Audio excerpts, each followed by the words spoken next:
saan naman po maninirahan magpakailanman ang mga tapat na mga kaanib sa Iglesia ni Cristo? Dito po mga kaibigan, sa Apokalipsis 21:2 at 4 ay itinuro po yan ng Biblia. Dinggin po ninyo. At nakita ko ang bayang banal, ang bagong Jerusalem, na nananaog mula sa langit buhat sa Diyos, na nahahandang gaya ng isang babaeng kasintahan, na nagagayakang talaga sa kanyang asawa, at papahirin niya ang bawat luha sa kanilang mga mata. At hindi na magkakaroon ng kamatayan, hindi na magkakaroon pa ng dalamhati o ng pananambitan man o ng hirap pa man. Ang mga bagay ng una ay naparam na.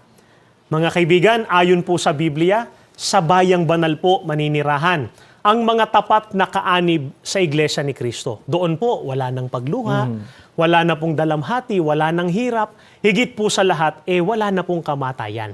At nawa po, mga kaibigan, ay doon tayo magkasama-sama. At nawa po'y makatulong sa inyo itong ginagawa po nating mga pagtalakay. Takwil na po natin yung iba't ibang paniniwala na pinaniniwalaan po ng napakaraming tao ngayon na yun naman po'y labag sa aral ng atin pong Panginoong Diyos. At matiyak naman po natin na habang may buhay tayo, habang may lakas tayo, magawa po nating mapaglingkuran ang nag-iisa, ang makapangyarihan, ang tunay na Diyos sa paraang magsama-sama po tayo sa loob ng Iglesia ni Cristo.